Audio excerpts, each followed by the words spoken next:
dia mengeluarkan yang hidup dari yang mati. Kata siapa? Kata Allah, bukan kata saya. Jangan menyerang saya. Yukhrijul hayya minal mayyiti wa yukhrijul mayyita minal hayy. Dan Allah bilang, yang dia juga mengeluarkan yang mati dari yang hidup. Ulangi ya, yang hidup dikeluarkan dari yang mati, yang mati dikeluarkan dari yang hidup. Kan begitu. Jadi artinya ini siklus. Habis mati hidup, habis hidup mati, habis mati hidup lagi. Kan begitu. Itu namanya siklus. Itu hukum alam. Nah, dan dia menghidupkan bumi sesudah matinya. Nah, secara syariat bumi ini yang kita duduki. Tapi secara hakikat bumi itu adalah diri kita, jasmani kita, tubuh kita. Kapan tubuh ini hidup? Biasanya setelah mati. Betul nggak? Kapan kita ini bangkit?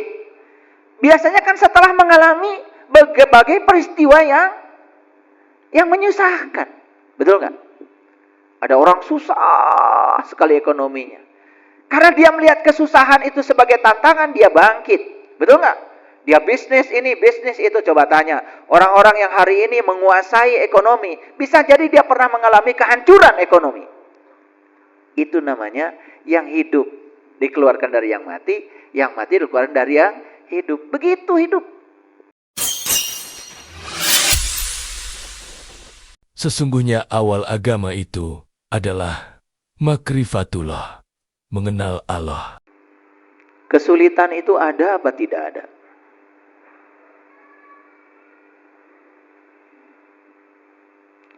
Kesulitan itu ada atau tidak ada? Bisa ada, bisa tidak ada. Bagi siapa kesulitan itu ada? Bagi mereka yang sempit sudut pandangnya. Bagi mereka yang sudah luas sudut pandangnya, kesulitan itu tidak ada. Bagi orang yang sempit sudut pandangnya, kesulitan itu menjadi beban. Bagi orang yang luas sudut pandangnya, kesulitan itu malah jadi tantangan. Coba orang yang sempit sudut pandangnya. Lama dia pakai HP yang jadul. Ada yang ngasih hadiah HP baru. Orang yang sempit sudut pandangnya, betul nggak? Saya itu kalau dikasih yang baru susah. Nanti saya harus menyesuaikan lagi. Padahal HP baru lebih canggih. Itulah orang yang sempit sudut pandangnya. Tapi orang yang selalu optimis, menganggap kesulitan itu sebagai tantangan, dikasih HP baru, riang sekali. Alhamdulillah. Nanti kalau saya kirim video, tidak lama lagi. Nanti kalau saya kirim berita dengan HP yang canggih, tidak lama lagi. Berarti aplikasi yang bisa saya install di HP saya lebih banyak lagi. Dia bahkan kesulitan itu dijadikan sebagai tantangan. Itu bedanya. Nah, ada pertanyaan sederhana sebelum saya kajian hari ini. Masih ada nggak dalam hidupnya merasakan hidup itu sebagai beban? Masih ada? Masih ada? Oke. Ya, tidak usah dijawab keras-keras. Karena saya juga udah tahu. Kan dari wajahnya kelihatan ya. Yang hidupnya beban dengan yang hidupnya sudah penuh dengan sukacita. Kelihatan. Ya. Nyanyi nggak bisa. Joget nggak bisa. Ada musik, padahal sudah jiwanya itu sudah meronta-ronta, pengen joget. Tahan. Ya. Hidup yang semacam itu, ya tidak bisa dinikmati, tidak bisa dirayakan. Hidup terlalu serius. Akibatnya cepat tua. Proses kematian sel dalam tubuh begitu cepat. Bahkan orang yang stres itu, satu hari ya, bisa mengalami kematian sel dalam tubuhnya 17 miliar sel dalam 24 jam itu. Bisa dibayangkan ya? Kalau sel-selnya mati, berarti tubuh ini secara perlahan sudah mengalami kematian. Kematian lebih cepat. Akibat apa? Akibat merasakan hidup sebagai beban. Hidup bukan sebagai tantangan. Ya, kenapa? Karena sudut pandang terhadap kehidupan sempit. Oleh karena itu, menjalankan ritual-ritual agama tanpa kesadaran tidak akan membuat kita semakin luas pengetahuannya, tidak akan semakin luas sudut pandangnya, malah semakin sempit. Hasil akhirnya apa? Menganggap hidup sebagai beban. Ya? Nah, jadi oleh karena itu, yang namanya beban itu kan relatif. Bagi seseorang bisa jadi beban, bagi orang lain malah tidak terasa sebagai beban. Kan tergantung dari kekuatan yang dimiliki oleh dirinya sendiri. Jadi oleh karena itu, kenapa kita penting untuk meningkatkan kualitas pikiran, kualitas kata-kata, dan kualitas perbuatan kita, supaya hidup ini adalah perayaan. Supaya hidup ini bukan sebagai beban. Hidup ini sebagai tantangan untuk selalu meningkatkan kualitas diri. Sehingga puncaknya kehidupan tentu saja mendapatkan kemerdekaan. Ya, gitu. Kira-kira itu topik kita hari ini. Oleh karena itu, izinkan saya untuk membahas bagaimana caranya supaya kegelapan itu berevolusi menjadi cahaya. Saya tidak menyebut revolusi ya, tapi evolusi.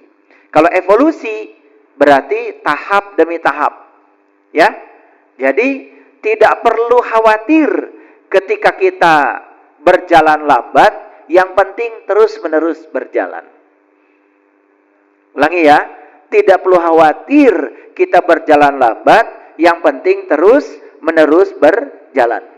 Karena hidup itu seperti mengayuh sepeda. Kalau berhenti mengayuh, maka pasti akan jatuh. Ya. Saya sedang bikin sumur tuh di Jelekong. Sumur bor. Nah, Jelekong itu kan kawasan gunung batu. Begitu dibor 4 meter, langsung bilang tukang sumur, "Pak, aya batu." Saya cuma bilang, "Kan ini gunung batu."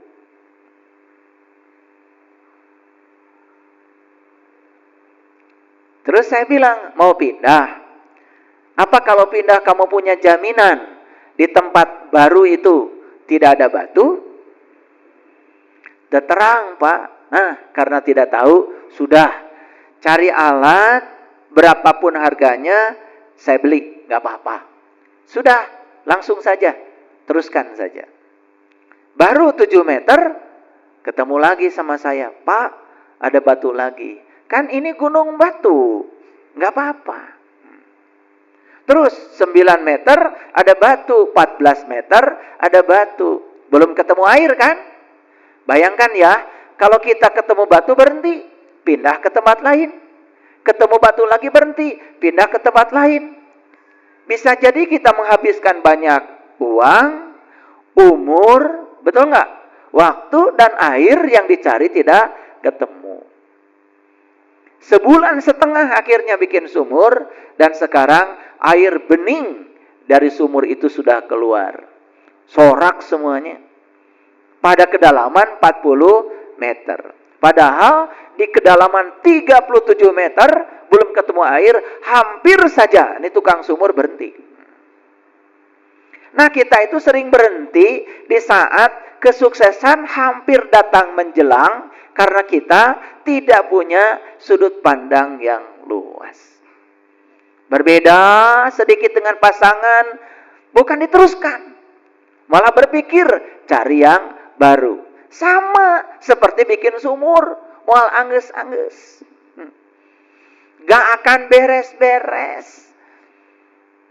Nah, ketika kita meninggalkan ya semua perjuangan kita yang lalu karena ada hambatan, apa yang terjadi? Kita tidak dapat apa-apa. Bayangkan ya, kalau si tukang sumur itu berhenti pada kedalaman 37 meter, padahal 3 meter lagi dia akan mendapatkan air.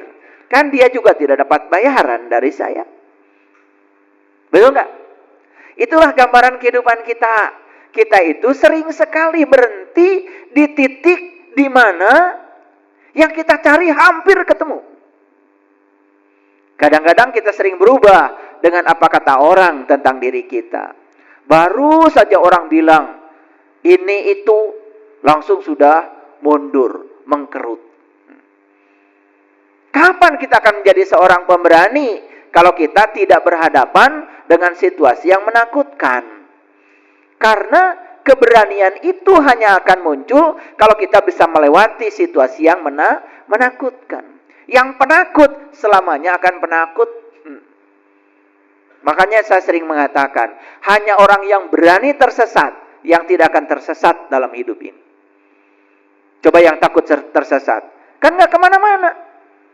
Diam saja di kamar, betul nggak? Merasa paling benar.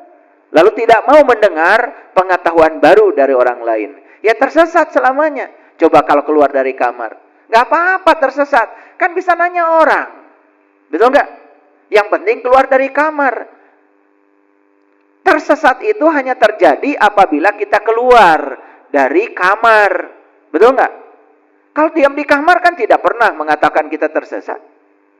Tapi selamanya tersesat. Hanya yang berani tersesat, yang tidak akan pernah tersesat. Itulah pentingnya keberanian. Ya, oke. Saya tahu ya, nggak usah ditanya. Jadi, yang disebut dengan makanan, hati-hati. Bagi golongan darah A, makanan tertentu bisa jadi nutrisi. Bagi golongan darah B, makanan tertentu bisa jadi racun. Contohlah yang sederhana, susu. Bagus kan? Ternyata menurut riset, susu bagi golongan darah A itu bisa jadi racun. Kecuali difermentasi dulu, baru jadi nutrisi. Tapi bagi golongan darah O, susu diminum langsung, ternyata itu jadi nutrisi. Jadi tidak semua hal yang sama akan memberikan efek yang sama pada setiap orang. Karena setiap orang itu unik. Ya, tapi saya kasih pesan untuk yang sudah berkesadaran, kalau ada orang yang berkeluh kesah, curhat, jangan buru-buru dikatakan, "Allah, kamu yang gitu aja dicurhatkan." Jangan. Saya lebih besar dari itu, malah kamu yang curhat pada orang itu. Betul nggak? Kan sebetulnya ketika kita bicara begitu, kita jadi berbalik curhat. Ngeri nggak? Ada orang lain curhat, ingin menyampaikan keluh kesahnya, baru sebatas begitu langsung dipotong. Allah, itu enggak seberapa, saya juga. Malah dia yang curhat sama orang itu. Betul nggak? Jadi kalau berhadapan dengan situasi seperti itu, sudah jadi pendengar yang baik saja. Kalau dia merasa lega dengan curhatnya itu, sudah dengarkan saja. Karena apa? Setiap orang kan kapasitasnya berbeda. Bagi kita itu bukan masalah, bagi dia masalah, makanya curhat, kan begitu. Itu yang namanya kebijaksanaan. Makanya jangan suka motong pembicaraan orang. Itulah kita harus selalu waspada, luas pengetahuan, bijaksana dalam bersikap, supaya kita menjadi sumber cinta bagi semua orang. Sehingga orang itu nyaman bertemu kita. Paham ya? Oke. Nah, bagi mereka yang apa saja menjadi beban, bukan menjadi tantangan, kan sebetulnya ya cuma 2 solusinya. Saya kasih solusinya 2. Ini yang masih beban hidupnya cuma 2. 1, miliki keyakinan. Keyakinan apa? Keyakinan bahwa segala sesuatu dalam hidup ini pasti berubah. Betul nggak? Makanya kan di Quran dikatakan, Inna fi khalqis samawati wal ard wa ikhtilafil laili wan nahar la ayati liulil albab. Sesungguhnya dalam penciptaan langit dan bumi dan silih bergantinya siang dan malam terdapat pelajaran bagi ulil albab. Awas ya. Pelajaran bagi ulil albab. Makanya kalau ingin menangkap pelajaran dari penciptaan langit dan bumi dan silih bergantinya siang dan malam, buru-buru jadi ulil albab sekarang. Tahu ulil albab? Ulil albab itu kata Allah, orang yang bisa mengingat Allah dalam keadaan berdiri, duduk, dan berbaring. Berarti ulil albab itu adalah orang yang sudah tahu dan kenal kepada Allah. Bagaimana caranya supaya kita tahu dan kenal kepada Allah? Kenali dirimu. Karena kata Nabi, siapa yang kenal dirinya, maka dia akan kenal pada Tuhannya. Jadi sebetulnya selalu apapun masalah kita, apapun penderitaan kita dalam hidup, sumber utamanya adalah karena kita tidak kenal jati diri kita sendiri. Itu masalahnya. Tapi itu diabaikan oleh kita. Ya. Jadi yang pertama, untuk mengubah agar kegelapan menjadi cahaya, agar beban itu menjadi tantangan, maka kunci yang pertama adalah miliki keyakinan. Keyakinan apa? Keyakinan bahwa dalam hidup ini tidak ada yang abadi. Siang itu tidak abadi, akan berganti malam. Malam juga tidak abadi, akan berganti siang. Yang abadi adalah perubahan, yaitu siang dan malam. Kalau pikiran kita sudah mati nih, ya, tidak punya keyakinan itu, seakan-akan kita akan sengsara selamanya, ya sudah. Siapa yang bisa mengubah nasib kita kalau bukan diri kita sendiri? Yuk sekarang miliki keyakinan, ya, miliki keyakinan bahwa hidup tidak selamanya begitu, ya. Tetapi punya keyakinan itu saja tidak cukup. Tentu saja kita harus terus belajar.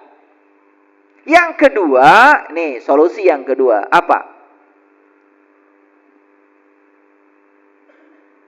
Berikan kebaikan sebanyak-banyaknya pada siapa? Satu, berikan kebaikan sebanyak-banyaknya pada pikiran. Caranya apa? Perluas pengetahuan. Dua, berikan sebanyak-banyaknya kebaikan pada perkataan. Mulai sekarang coba bicarakan yang kita suka dalam hidup. Jangan membicarakan yang kita tidak suka. Bicarakan yang kita suka. Itu doa yang sebenarnya.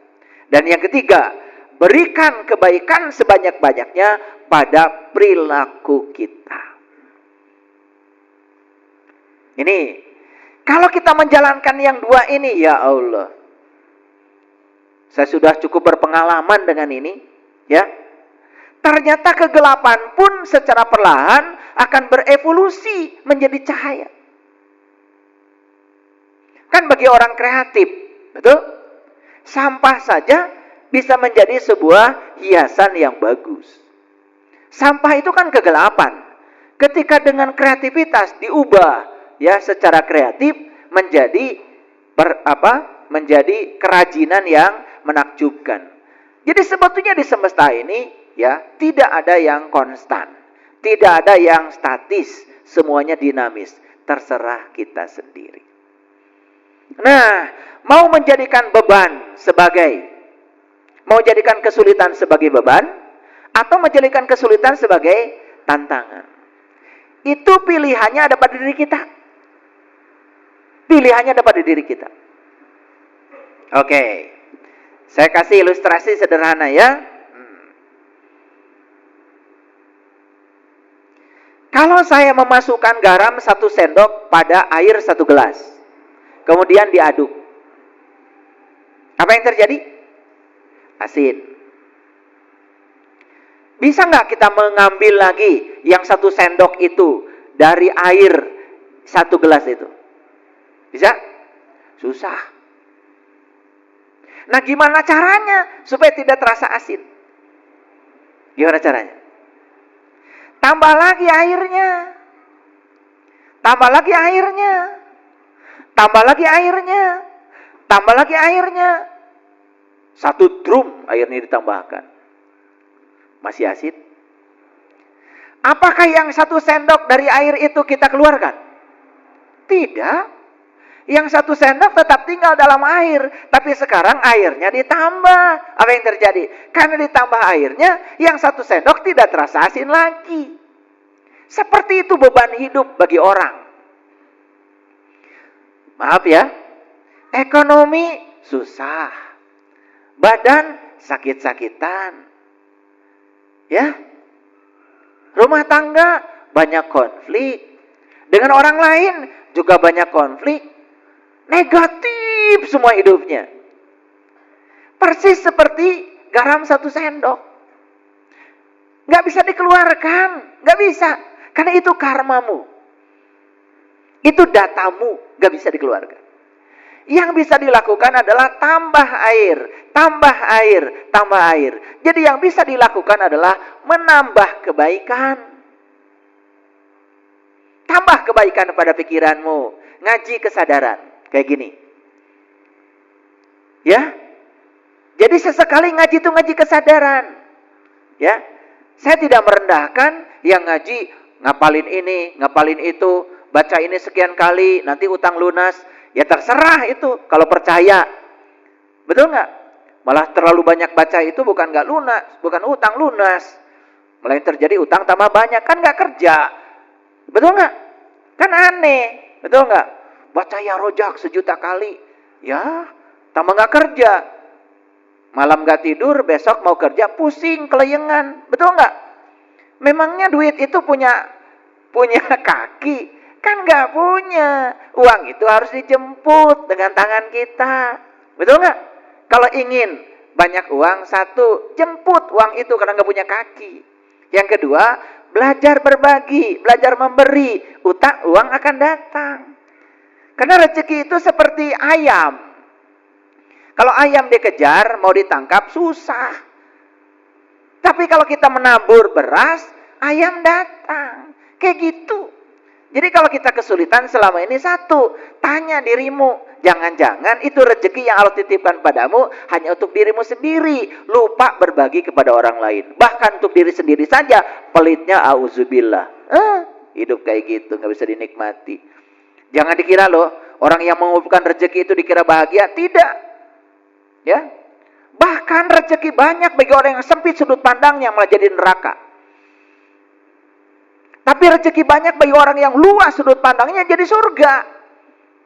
Coba, dulu sebelum punya apa-apa, kan biasa. Setelah punya apa-apa, bikin benteng rumah tinggi-tinggi. Kan takut. Betul nggak? Kenapa takut? Takut dirampok, takut diambil orang. Karena dia tidak pernah berbagi. Kalau kita berbagi kepada orang lain, semua orang di sekitar kita akan menjaga kita. Kita dijaga oleh mereka. Yang menjaga kita itu cinta kasih. Tidak usah cari ilmu teterak dikadek. Cari ilmu supaya uanu ngadek.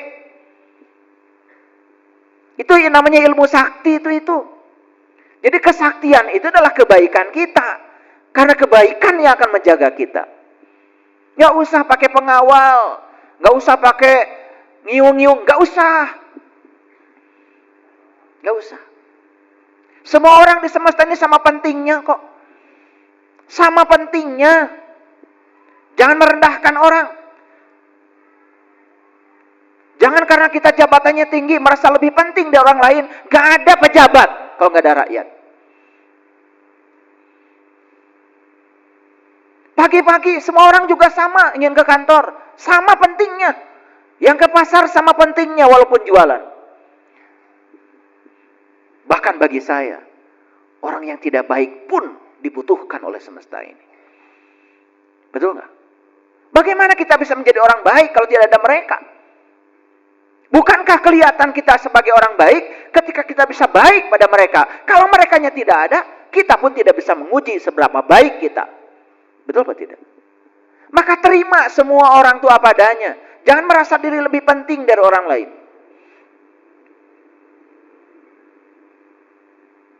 Allah itu tidak akan melihat jabatan kita. Allah tidak akan melihat status sosial kita. Allah hanya akan melihat cinta kasih kita. Allah hanya akan melihat seberapa besar cinta kasih kita. Allah juga tidak akan melihat seberapa tinggi Anda sekolah. Allah tidak akan melihat seberapa banyak pengetahuan yang Anda miliki. Tapi yang akan dilihat oleh Allah cuma satu. Seberapa besar cinta kasihmu pada semua orang, pada semua makhluk. Kenapa kita selama ini tumpul cinta kasih kita? Karena kita kehilangan empati. Kenapa kita tidak punya empati? Karena kita tidak pernah melibatkan emosi kita kepada orang lain. Sesekali coba belajar untuk menjadi seperti orang lain. Ketika orang lain mengeluh kepada kita, tempatkan diri kita sebagai dia. Ketika orang lain susah, tempatkan sekali-kali kita menjadi dia. Asah empati kita. Asah empati kita. Itu yang akan kemudian membuat derajat kita semakin tinggi. Empati. Lihat orang lain susah, kita diam. Dan terus menerus hidup mewah tanpa ingat kepada orang lain. Kita sudah kehilangan empati. Nilai manusia terletak pada sisi kemanusiaannya. Dan kalau manusia sudah hilang kemanusiaannya, bagaimana dia disebut manusia?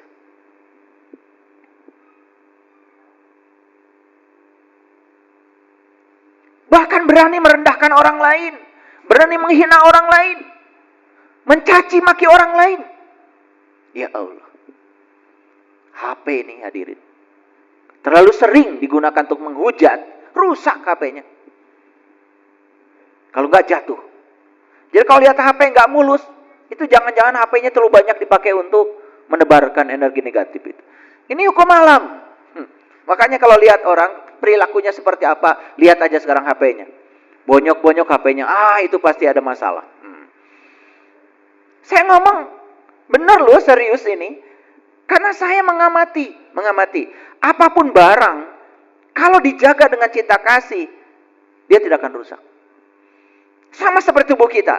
Kalau dijaga dengan cinta kasih, kasih makanan yang layak buat tubuh ini. Kasih nutrisi yang bagus buat tubuh ini. Kasih pikiran yang bagus buat pikiran ini. Tubuh ini tidak akan sakit. Dia akan melayani kita. Jadi kalau tubuh sakit, berarti tubuh ini terlalu sering dipakai untuk melakukan sesuatu yang di luar kesenangan sang pemilik tubuh ini. Paham ya? Paham? Oke. Jadi, terserah kita. Apakah kesulitan itu menjadi beban? Apakah kesulitan itu akan menjadi tantangan? Semua terserah kita. Makanya, disitulah kita harus menambahkan. Apa tadi? Menambahkan kebaikan. Makanya cuma dua solusinya. Satu, miliki keyakinan bahwa segala sesuatu pasti berubah. Dua, miliki semangat untuk menambah kebaikan. Pada apa? Satu, pada pikiran. Dua, pada kata-kata. Tiga, pada perbuatan. Tambahkan sekarang kebaikan. Percaya sama saya. Sebesar apapun beban itu akan hilang dengan sendirinya. Sebesar apapun beban itu akan hilang dengan sendirinya. Dan ketika kita sudah tidak merasa terbebani, berlaku hukum alam semesta, like attracts like. Yang serupa akan menarik yang serupa. Nih, jualan kok kusut terus. Ya, modal ditipu terus. Sederhana sebetulnya. Karena kitanya masih kusut. Masih kusut. Ya, masih memandang kehidupan sebagai beban. Bukan kehidupan sebagai tantangan. Clear sampai sini? Nah, kira-kira itulah judul kita hari ini. Kita akan belajar mengubah kegelapan menjadi cahaya. Kita evolusikan kegelapan menjadi cahaya. Kita evolusikan beban menjadi tantangan. Dengan apa? Tambahkan pada kita kebaikan. Satu, tambahkan kebaikan pada pikiran, banyak belajar. Dua, tambahkan kebaikan pada kata-kata, jaga mulut kita. Tiga, tambahkan kebaikan pada perilaku kita. Tambahkan. Sederhana kok, sederhana. Mau nambahkan kebaikan? Ya, sederhana. Sangat sederhana. Begitu pergi ke apotek, saya pernah menyaksikan seseorang lagi ngitung duitnya 2 ribuan. Dia lihat resep, ngitung lagi duit. Dia resep, ngitung lagi duit. Saya bilang sama istri saya, kayaknya dia lagi bingung.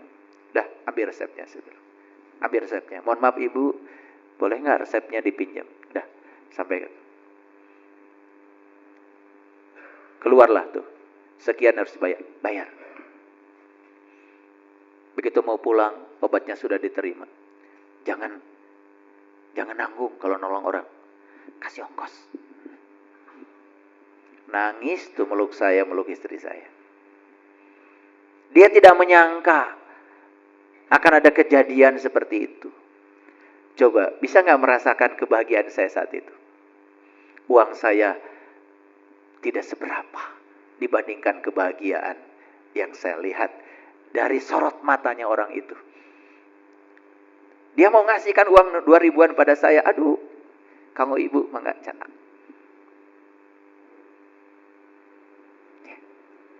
Itu empati namanya. Empati. Coba belajar. Belajar menempatkan diri di posisi orang lain.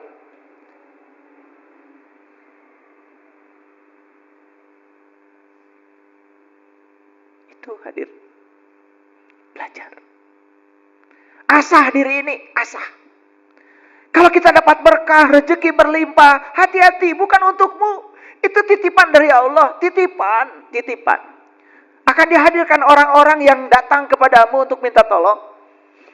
Tolong mereka.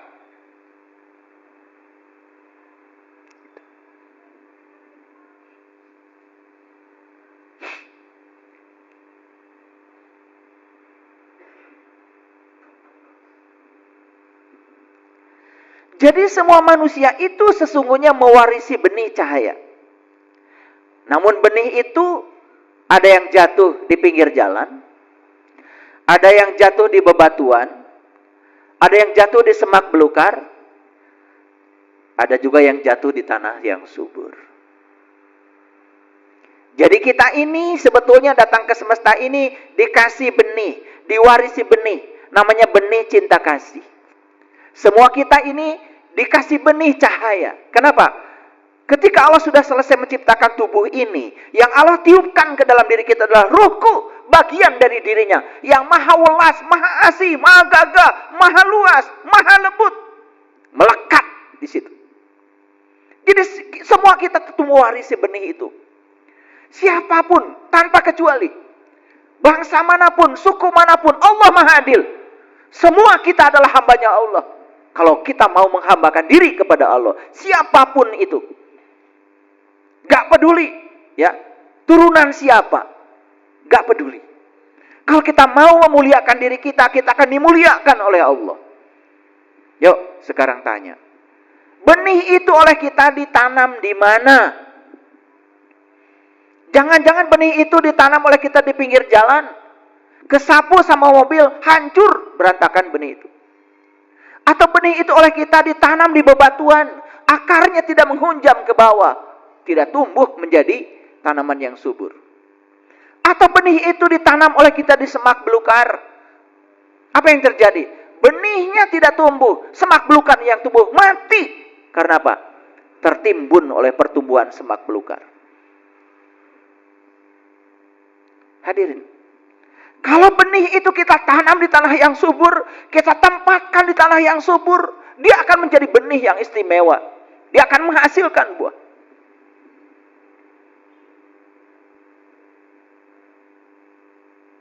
Ada yang pernah menanam pohon di sini? Ada?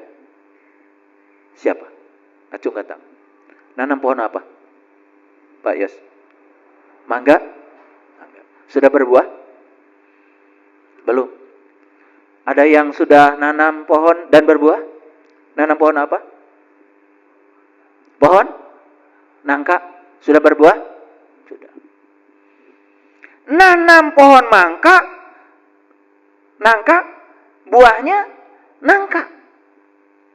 Gak mungkin buahnya mangga. Tidak mungkin buahnya pete. Oleh karena itu, ketika habis nanam pohon mangga, siap-siap pasti panen nangka. Betul? Setelah nanam pohon nangka, panennya adalah nangka.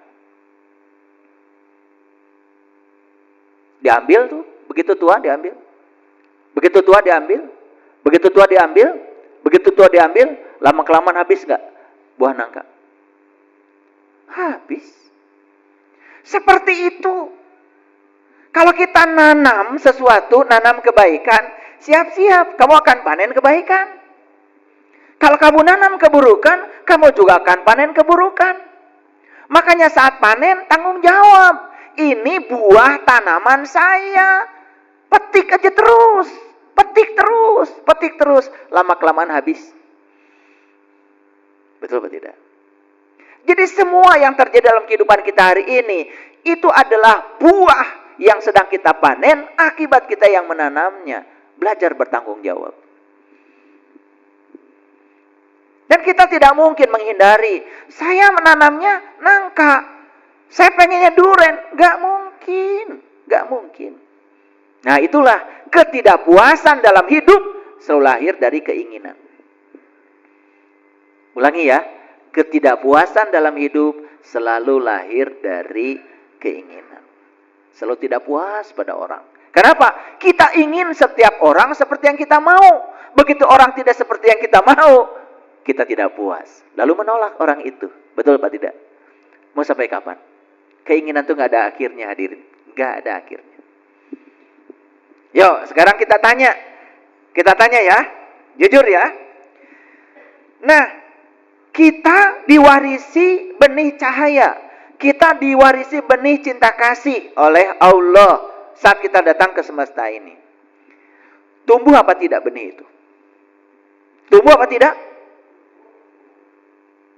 Subur apa tidak? Mungkin tumbuh, tapi karena nanamnya di bebatuan, akarnya tidak menghunjam. Mungkin tumbuh, cuma nanamnya di semak belukar. Mungkin tumbuh, ya, tetapi salah nanamnya. Tidak di tempat yang subur. Akibatnya nggak panen-panen. Apalagi nanamnya pinggir jalan. Sebentar juga kelindas mobil. Apalagi ke bawah angin. Betul apa tidak? Nah, sekarang tinggal tanya. Kenapa ya benih itu pada orang lain tumbuh, kok pada saya tidak tumbuh? Satu masalah kita. Masalah kita adalah sempit sudut pandang. Kata-katanya selalu negatif, perbuatannya pun selalu negatif. Itu doa kita. Ya. Paham sampai sini? Oke, kalau paham lanjutkan ya. A'udzubillahi minasyaitonirrajim. Bismillahirrahmanirrahim. Ini Quran surat Rum. Ar-Rum ayat 19. Surat ke-30 ayat 19. Yukhrijul hayya minal mayyiti wa yukhrijul mayyita minal hayy. Ya. Wa yuhyil ardo ba'da mautiha wa kadzalika tukhrajun. Ngerti apa tidak? Nah, karena enggak ngerti saya terjemahkan. Yukhrijul hayya minal mayyiti. Dia mengeluarkan yang hidup dari yang mati. Awas. Jadi yang hidup itu dikeluarkan dari yang mati. Ngerti apa tidak? Ngerti apa tidak? Kalau nggak ngerti saya jelaskan. Nih. Ada pohon, daunnya asalnya hijau, berubah menjadi hijau sekali, dan lama-kelamaan kuning, dan kemudian daun itu jatuh. Datang nggak sirung yang baru? Datang. Gitu gampang kok. Betul nggak? Begitu ada yang mati, pasti ada yang hidup. Gitu. Itu sehari-hari kok. Nggak usah pusing. Makanya itu pentingnya kita belajar sains. Makanya orang-orang bijak mengatakan, daun kuning yang jatuh itu tidak usah disesali. Karena besok juga akan jadi daun muda yang tumbuh lagi. Gimana proses alamnya? Ketika jatuh dia akan jadi membusuk. Membusuk akan jadi humpus. Setelah jadi humpus kan diserap akar. Betul nggak? Tumbuh lagi kan yang baru. Itu yang dikatakan ya Allah mengeluarkan yang hidup dari yang mati. Paham? Jadi yang hidup itu dikeluarkan dari yang mati. Belum jelas? Saya tambah lagi. Banyak Kak di bumi ini yang sudah mati ribuan tahun yang lalu? Jutaan tahun yang lalu? Ya, kemana mereka tubuhnya? Kan menyatu dengan bumi. Betul? Betul? Kan di tanah yang kita tanam itu, kita nanam singkong, nanam jagung, nanam padi. Kan kita juga tidak tahu. Siapa tahu di situ ada tubuh-tubuh leluhur kita yang sudah menyatu kembali dengan bumi, entah di mana kuburannya. Mungkin ada peristiwa alam yang menyebabkan air bah atau banjir bandang, sehingga tubuh ini sudah menyatu dengan bumi. Ketika sudah menyatu dengan bumi, tubuh ini kan menjadi material bumi, jadi mineral, bukan? Diserap nggak oleh akar? Jadi apa? Kan jadi buah yang baru. Nah, buah yang baru dimakan siapa? Dimakan manusia. Jadi apa? Kan jadi air mani. Jadi sel telur. Betul nggak? Disemaikan cinta kasih. Ketemu. Jadi nggak yang baru? Makanya tubuh ini terus bersiklus. Dan ini hukum alam. Anda mau yakin, tidak yakin, hukum alam akan berjalan. Tidak bergantung keyakinan Anda. Bahwa siklus kehidupan sudah jelas di mata kita terjadi. Betul Pak? Betul Pak? Yuk, kita pikirkan lagi. Ya, Bapak Ibu. Ya, semua material yang hidup, yang pernah hidup, kan pasti akan kembali ke bumi. Betul nggak? Nih, saya kasih tahu.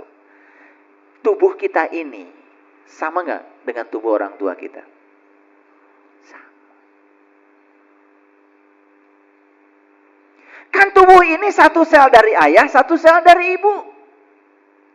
Berarti tubuh ini leluhur bukan? Leluhur, ini leluhur. Jadi kalau kita menghargai tubuh kita, sama dengan menghormati leluhur kita. Jarahi tubuh ini. Gimana caranya? Urus, pelihara, kasih yang pantas buat tubuh ini. Kasih baju yang bagus, kasih makanan yang bagus. Betul nggak? Ajak piknik. Diam aja. Mau piknik lebar. Rajin piknik ngampar samak. Ya Allah. Kalau mau piknik jadi orang kaya. Nginepnya di hotel sekali-kali. Betul nggak? Makanya di restoran. Piknik Mekah. Sare di mobil. Ya Allah. Asup angin. Padahal duitnya ada. Karena kita tidak memataskan diri. Lebar. Tuh. Makanya bagi orang sempit sudut pandangnya, rezeki banyak pun tetap menyusahkan. Komo atau boga duit. Betul nggak? Bagi orang yang sudut pandangnya luas, rezekinya banyak, tambah luas. Coba. Itulah sudut pandang. Sudut pandang itu sangat berbahaya. Ulangi. Dia mengeluarkan yang hidup dari yang mati. Kata siapa? Kata Allah. Bukan kata saya. Jangan menyerang saya. Yukhrijul hayya minal mayiti. Wa yukhrijul mayita minal hayy. Dan Allah bilang, yang dia juga mengeluarkan yang mati dari yang hidup. Ulangi ya. Yang hidup dikeluarkan dari yang mati. Yang mati dikeluarkan dari yang hidup. Kan begitu. Jadi artinya ini siklus. Habis mati hidup. Habis hidup mati. Habis mati, hidup lagi. Kan begitu. Itu namanya siklus. Itu hukum alam. Nah, dan dia menghidupkan bumi sesudah matinya. Nah, secara syariat bumi ini yang kita duduki. Tapi secara hakikat, bumi itu adalah diri kita, jasmani kita, tubuh kita. Kapan tubuh ini hidup? Biasanya setelah mati. Betul nggak? Kapan kita ini bangkit? Biasanya kan setelah mengalami berbagai peristiwa yang menyusahkan. Betul nggak? Ada orang susah sekali ekonominya. Karena dia melihat kesusahan itu sebagai tantangan, dia bangkit. Betul nggak? Dia bisnis ini, bisnis itu. Coba tanya, orang-orang yang hari ini menguasai ekonomi, bisa jadi dia pernah mengalami kehancuran ekonomi. Itu namanya yang hidup dikeluarkan dari yang mati dikeluarkan dari yang hidup. Begitu hidup. Hidup itu bersiklus, makanya tenang aja. Yang paling penting miliki dua, miliki keyakinan, yang kedua miliki semangat. Semangat untuk menambahkan kebaikan pada pikiran, pada kata-kata, dan pada perbuatan. Itu sudah keren. Nih saya kasih hadiah nih hari ini. Yang hadir kajian hari Senin. Saya tidak menyangka yang datang akan sebanyak ini, karena jadwalnya berubah. Ya, oleh karena itu saya kasih kajian yang solutif. Ulangi ya, 2 itu bisa. Ya, 1 miliki keyakinan bahwa hidup itu pasti berubah. 2, miliki semangat untuk menambah kebaikan pada pikiran, pada kata-kata, pada perbuatan. Makanya ya, kalau mau bicara, timbang-timbang, pakai rasa. Kalau bicara begini apa sih dampaknya bagi orang lain? Kan kita udah punya pengalaman. Kalau orang lain ngomong kasar, kita nggak enak. Maka kita jangan ngomong kasar. Kan pelajarannya saya nggak mau ngomong begitu. Karena orang lain ngomong begitu, saya nggak enak. Maka saya akan ngomong yang lebih baik. Gitu pelajarannya. Ya. Jadi kalau dicubit, jangan nyubit lagi. Oh, dicubit itu nggak enak. Berarti saya nggak mau nyubit. Gitu baru bener. Hidup baru bener. Ini dicubit, nyubit lagi. Betul nggak? Dimarahin, nyolot lagi. Ya, sama gilanya. Yuk, lihat saya semua. Mau nggak bumi ini hidup? Mau nggak bumi ini tumbuh subur? Oke. Kalau bumi ini tumbuh subur, yuk kita sekarang miliki 2. Miliki keyakinan, miliki semangat. Tambahkan kebaikan pada pikiran, perkataan, dan perbuatan. Saya yakin kita akan memiliki bumi yang subur. Nah, kan ada tuh yang buminya gersang, tubuhnya gersang, menakutkan, tidak dirindukan oleh orang. Kenapa? Yang keluar dari pikirannya negatif, yang keluar dari mulutnya menyakitkan, yang keluar dari tindakannya merugikan, bikin onar. Ya Allah, hidup yang semacam itu tidak layak dihidupi. Oke? Paham ayat ini? Nah, lalu ayat yang terakhir kata Allah, wa kadzalika tuhrizun. Dan seperti itulah kamu akan dikeluarkan. Jadi Allah akan mengeluarkan kita, ya. Ketika kita mati akan dikeluarkan menjadi hidup, ketika hidup akan dikeluarkan menjadi mati. Betul nggak? Seperti itu siklus, dan seperti itu cara Allah mengeluarkan. Nih contoh sederhana. Ada orang sakit. Sakitnya cancer. Setelah ikut pelatihan dengan saya, kemudian saya tanya, gimana pelatihan hari ini? Senang? Senang. Gimana kesadaranmu hari ini? Saya sekarang merasa semua beban lepas di kepala saya. Gitu. Oke. Tapi yang terakhir saya tanya lagi, apa yang mengantarkan kamu ke sini? Bingung kan? Mesti dicari jawabannya. Udah mikir lama baru terjawab. Oh, yang mengantarkan saya ke tempat ini ternyata sakit saya. Bukankah sakit yang mengantarkan kamu ke tempat ini? Bukankah sakit yang membuat kamu jadi berkesadaran hari ini? Itulah, setelah bumi ini dibuat mati, maka akan dihidupkan. Kalau kita sadar. Karena semua kebangkitan selalu berasal dari keterpurukan. Itu yang disebut dengan mengevolusikan kegelapan menjadi cahaya. Paham ya? Oleh karena itu, gak usah risau kalau hari ini kita banyak kesulitan. Yang paling penting, jangan dianggap kesulitan sebagai beban. Lihat kesulitan sebagai tantangan. Supaya kita tambah pinter, tambah arif, tambah bijaksana, tambah luas sudut pandangnya. Karena dengan cara itu Allah mendidik kita. Clear sekarang? Yuk, sekarang jangan serakah pada yang kita ingin.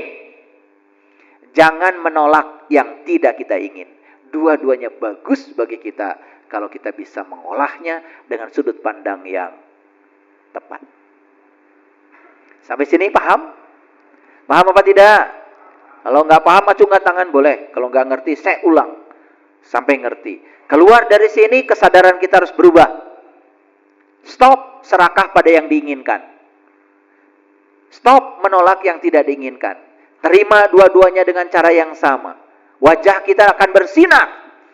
Cantik dari dalam, ganteng dari dalam. Nah, baru kelihatan tuh. Ya.